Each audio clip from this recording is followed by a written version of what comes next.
Bismillahirrahmanirrahim. Assalamualaikum warahmatullahi wabarakatuh. Alhamdulillahirabbil alamin. Alhamdulillahilladzi hadana li hadza wa ma kunna linahtadiya laula an hadanallah. Asyhadu an la ilaha illallah wa asyhadu anna Muhammadar Rasulullah. Allahumma shalli wa sallim wa barik ala sayyidina Muhammadin wa ala alihi wa sahbihi ajmain. Amma ba'du. Fa ya ibadallah ittaqullaha haqqa tuqatih wa la tamutunna illa wa antum muslimun. Ikhwafillah yang dimuliakan oleh Allah Subhanahu wa taala. Alhamdulillah kita panjatkan puja dan puji syukur kehadirat Allah Subhanahu wa taala. Salawat dan salam kepada junjungan kita Nabi kita Muhammad sallallahu alaihi wasallam. Sebelum kita mulai dalam pembahasan konten kita kali ini, kita awali dengan melafadzkan basmalah bersama-sama. Bismillahirrahmanirrahim. Bismillahirrahmanirrahim. Nah, ini nih banyak yang udah tanya-tanya siap-siap nih. Judulnya apa kan gitu. Itu udah kelihatan gitu ya. Uncle Bobnya ya, udah kelihatan Uncle Ucupnya gitu ya. Ini mau bahas apa lagi nih? Kita mau bahas satu tema yang ringan, ikhwafillah. Sebetulnya ini satu pertanyaan sih ya, yang mungkin Uncle Bob kita punya jawabannya ya. Yaitu, benarkah Yesus itu mati untuk menebus dosa manusia, kan begitu? Karena dalam keyakinan saudara-saudara Nasrani kita, ya, Tuhan Yesus itu turun ke dunia menjadi juru selamat, mati di atas kayu salib untuk menebus dosa manusia, kan begitu. Nah, tapi kemudian konsep ini sangat berbeda dengan konsep sosok Nabi Isa dalam Islam ya. Bahwa Nabi Isa memang diutus oleh Allah Subhanahu wa taala ke dunia ya, namun bukan untuk menebus dosa manusia, tapi untuk menjelaskan, menyampaikan risalah dan wahyu yang sudah Allah turunkan kepada beliau, yaitu ajaran tauhid ya. Nah, perbedaan inilah yang menarik untuk kita kupas. Disinilah ya fungsinya yang namanya ilmu kritik kristologi. Baik, langsung saja kita dengarkan penjelasan dari Uncle Bob kita, ya kan? Benar nggak sih Yesus itu mati untuk menebus dosa manusia, Pak Dondi? Silahkan. Nah, kalau menurut kalangan Kristen ya benar. Betul. Menurut kalangan Kristen. Kalau nggak benar nggak jadi Kristen. Nah, ini kan nyambung obrolan kita sebelumnya ya. Ya. Mengenai yang judul apa? Misteri Paskah ya. Paskah ya. Wah, ini air apa? Dari air terjunnya nih. Air tampias lumayan. Nah, alami. Tadi saya bilang kan gini. Kalau benarkah Yesus menebus dosa manusia? Menurut kalangan Kristen ya benar. Tetapi kalau kita lihat nih apa teksnya, memang di dalam Bible, saya lupa ayatnya, Yesus pernah mengatakan ya bahwa anak manusia mati untuk dosa banyak manusia, bukan semua manusia loh. Kalau kita lihat lagi di ayat lain, Yesus mengatakan bahwa dia diutus hanya untuk Bani Israel, bukan untuk semua manusia kan? Bahkan dia melarang murid-muridnya untuk pergi ke negeri Samaria kan? Tahu-tahu di belakangnya, setelah Yesus disalib, setelah Yesus mati dan bangkit, timbul pemahaman baru bahwa ternyata Yesus untuk semua manusia gitu. Ini kan berarti kan ada semacam kontradiksi kan ya? Iya. Ya memang ada yang bilang ya awalnya untuk Israel, kemudian setelah mati baru untuk semua manusia. Tetapi kan Yesus sendiri nggak pernah bilang untuk semua manusia kan? Selama hidupnya. Nah, selama hidupnya. Yang bilang untuk semua manusia kan setelah orang-orang setelah Yesus nggak ada kan? Betul. Itu juga perlu dipertanyakan gitu ya, dari mana mereka bisa mengatakan begitu. Ada beberapa ayat yang dipakai. Contohnya misalnya yang Matius 28:19. Karena itu pergilah, jadikanlah mereka muridku, baptislah mereka dalam nama Bapa dan Putra dan Roh Kudus. Ternyata ayat titipan, ayat palsu gitu kan. Nah, terus kalau kita perhatikan lagi konsep keseluruhannya nih ya. Mereka mengatakan bahwa memang Tuhan turun ke bumi menjadi manusia untuk menebus dosa manusia gitu kan. Artinya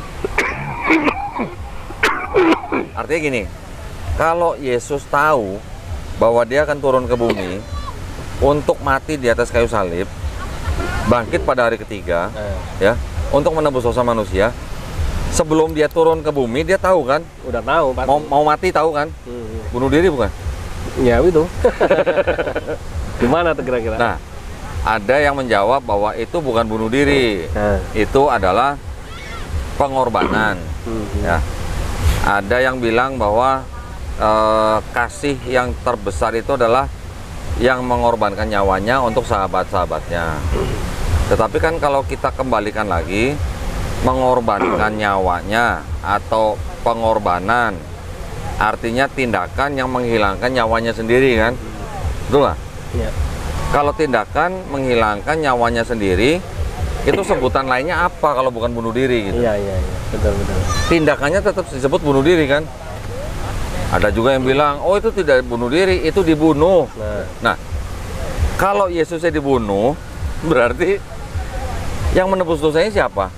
Yang bunuh itu. Yang bunuh dong berarti. Berarti siapa? Yang Tentara berjasa. Romawi, ya kan? Yudas. Pontius Pilatus, Imam Yahudi, Yudas, bahkan iblis yang merasuki Yudas kan? Betul. Dikatakan begini, itu Yesus dibunuh untuk menebus manusia dengan nyawa Yesus gitu. Berarti kan ada yang melakukan penebusan dosanya. Yesusnya cuma tumbal gitu kalau begitu kan? Tumbal penebusan. Kalau begitu, berarti kan nggak ada penebusan dosa kalau dibunuh. Iya. Betul? Betul. Kalau menebus dosa dengan cara mati, artinya bunuh diri. Kalau menebus dosa dengan cara dibunuh, artinya tidak ada penebusan dosa kalau saya bilang begitu ya. Setuju nggak? Iya, benar. Hah? Kan ada yang bilang bahwa Yesus itu sudah dipersiapkan oleh Bapa kan, untuk menebus dosa manusia, berkorban untuk menebus dosa manusia. Tapi dalam banyak ayat kayaknya Yesus nggak siap kan gitu ya. Ya misalnya contoh dia berdoa di Taman Getsemane sampai air matanya yang seperti bulir-bulir darah ya, keringatnya juga. Ini kan menandakan dia belum siap kayaknya. Bukan belum siap aja, nggak rela. Nggak rela, nggak ikhlas ya. Walaupun di akhir doanya dia mengatakan bahwa tapi bukan kehendakku yang jadi, tapi kehendakmu yang jadi. Tapi kan tetap aja berarti ada ketidakrelaan kan. Benar. Buktinya apa kalau nggak rela? Nyuruh murid-muridnya beli pedang buat siap-siap buat jaga. Emangnya beli pedang buat motong sayur kan? Buat motong kuku apalagi? Buat motong bawang kan enggak? Buat berjaga-jaga supaya pada waktu mereka bersembunyi di Taman Getsemani bisa berjaga-jaga atau membela diri kan paling tidak kan? Benar. Buktinya kan ada kan? Siapan Petrus ya motong kuping. Nah, waktu tentara Romawi datang dengan imam-imam itu kan, ada yang dipotong kupingnya kan? Artinya kan membela diri. Walaupun akhirnya Yesus menyerahkan diri, cuma kan jadi timbul pertanyaan, kalau memang dia menebus dosa manusia, tujuannya datang, ngapain pakai drama-drama kayak gitu? Ya tinggal datang aja ke Imam Yahudi ya. Udah tahu kok, udah mau nebus dosa, ya udah. Iya, saya mau datang mau nebus dosa, silakan salib saya gitu kan. Udah selesai. Ngapain nyuruh muridnya berjaga-jaga? Ngapain nyuruh muridnya beli pedang? Ngapain dia berdoa gitu kan? Itu semua menandakan bahwa apa namanya? Ruwet gitu ya. Bahwa sebenarnya nggak ada konsep penebusan dosa seperti itu. Jadi memang ini satu ajaran yang memang seperti di skenariokan ya. Ya. Lagi pula gini, saya tambahin ya. Sekarang konsep menebus dosanya itu katanya apa? Karena upah dosa adalah maut. Sekarang penguasa maut siapa? Ya Tuhan kan? Iblis dong. Oh, iblis ya. Penguasa maut iblis. Di Bible dikatakan begitu. Oh gitu ya. Sekarang penguasa mautnya iblis. Yesusnya datang menebus dosa. Menebus dosa ke siapa? Ke iblis berarti. Iya. Karena upah dosanya maut kan? Makanya. Nah terus sekarang Tuhan apa yang menebus dosa gitu kepada pihak lain gitu loh. Kayak nebus Sandra kan ini. Kayak nebus Sandra. Orang kalau menebus, entah itu menebus di Pegadaian atau menebus Sandra gitu, artinya kan dia posisinya berada di bawah si yang menyandra kan? Yang menyandra kan? Tuhan begitu konsepnya. Ya, ini gini ya para pemirsa ya. Pemikiran ini bukan untuk menjelek-jelekan atau mendiskreditkan agama Kristen, bukan. Tetapi ini penting kita pikirkan sebagai umat Muslim supaya kita perkuat akidah kita gitu. Betul nggak? Setuju nggak? Ya, betul. Supaya mencegah pemurtatan gitu. Ya, makanya di Al-Quran sendiri kan disebut ya, "Wa may ya'mal mithqala dzarratin khairan yarah wa may ya'mal mithqala dzarratin syarran yarah." Siapa yang berbuat kebaikan kecil sebesar biji zarah pun akan dibalas sesuai kebaikan yang dibuat. Yang berbuat dosa walaupun kecil juga seperti biji zarah pun Allah akan balas sesuai dengan dosa yang diperbuat. Atau dalam ayat lain dikatakan ala waziru waziratu wizra ukhra gitu ya. Ala tadiru waziratu wizra ukhra. Bahwa Allah tidak akan menghukum orang di luar dosanya. Jadi artinya yang akan diminta pertanggungjawaban itu sesuai dengan dosanya masing-masing yang dilakukan kan begitu. Tambahan lagi di Yesaya 1 ayat 10 sampai 18 kalau nggak salah. Dikatakan bahwa Tuhan menuntut supaya orang-orang bertobat. Ya.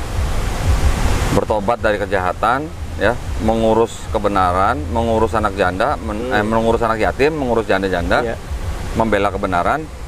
Maka dosamu yang merah seperti kirmizi akan putih seperti salju. Gampang kayaknya ya. Artinya sebelum ada Yesus pun orang bisa selamat loh. Betul, simpel malah ya. Tidak perlu ada yang harus mati di atas kayu salib kan begitu kan? Benar. Walaupun dosamu merah seperti kain kesumba, akan menjadi putih seperti bulu domba. Buat apa ada yang harus mati gitu kalau begitu? Ya nggak? Betul. Kan jadi timbul pertanyaan, bagaimana nasib orang-orang sebelum Yesus datang? Betul.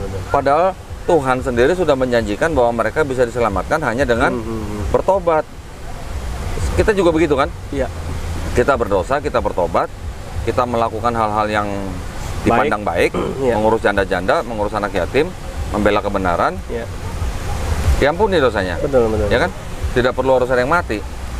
Bahkan di Perjanjian Lama sendiri Tuhan juga melarang yang namanya tumbal dengan darah manusia gitu. Tidak ada konsep tumbal dengan darah manusia. Baru di Perjanjian Baru ada. Setelah itu. Nah, itu. Ya. Baik ya, Ikhwan yang dimuliakan oleh Allah Subhanahu wa taala, menarik ini ya diskusi kita. Jadi intinya adalah, benarkah Yesus mati untuk menebus dosa manusia? Maka jawabannya kami serahkan kepada para pemirsa semua yang sudah menyimak dan mendengarkan penjelasan dari Uncle Bob kita. Baik ya, ikhwan yang dimuliakan oleh Allah Subhanahu wa taala, kita tambah dikit. Ya, boleh kan? Boleh. Ada kisah di Perjanjian Baru. Ada yang menanyakan ke Yesus begini, Guru, perbuatan baik apakah yang harus aku lakukan untuk mendapatkan hidup kekal? Yesus jawabnya apa? Yesus jawabnya bukan percaya kepada saya sebagai Tuhan dan Juru Selamat, maka kamu selamat. Bukan loh. Yang Yesus jawab apa? Melakukan hukum Taurat yang disebutkan oleh Musa. Jangan membunuh, jangan berzina, jangan berdosa, hormati ayah ibumu, segala macam. Yang Yesus sebutkan itu. Dengan itu kamu selamat. Kok Yesus nggak bilang percaya dengan saya sudah menebus dosa, saya akan menebus dosa kamu? Kan nggak begitu. Kayaknya malam ya, nanti para pemirsa boleh cek ayatnya yang saya sebutkan. Saya nggak sebutkan ayat di sini lah. Nanti bisa dipelajari lah. Yesus mengatakan seperti itu. Iya. Gitu loh. Kalau memang Yesus sudah disiapkan untuk menebus dosa manusia, dia promosi dong, ya kan? Promosi, udah gampang ya. Kamu percaya aja. Begitu juga Yesus juga mengatakan bahwa pintu kerajaan Allah itu sangat sempit. Banyak orang berusaha masuk, tapi tidak bisa semua orang masuk gitu. Karena sangat sempit. Artinya apa? Orang yang benar-benar bertobat dong berarti kalau begitu kan? Iya. Bukan orang yang hanya asal percaya Yesus Tuhan, Juru Selamat, sudah ditebus dosanya. Asal percaya saja, semua sakit hilang lah. Kan gitulah kurang lebihnya ya. Nah, jadi konsep-konsepnya ini sebenarnya di Alkitab tuh saling bertolak belakang. Tradisi ya. Ya, ajaran gereja dengan yang di Bible itu agak bertolak belakang. Makanya ya begitulah, jadi timbul banyak kebingungan gitu. Betul. Makanya alhamdulillah semakin banyak yang kemudian mendapatkan hidayah masuk Islam ya, ikhwatilah ya.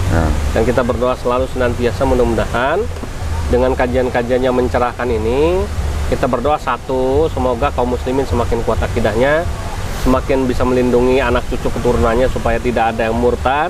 Yang kedua, kita berdoa mudah-mudahan saudara-saudara kita yang di luar Islam mendapatkan hidayah Allah untuk masuk agama Islam.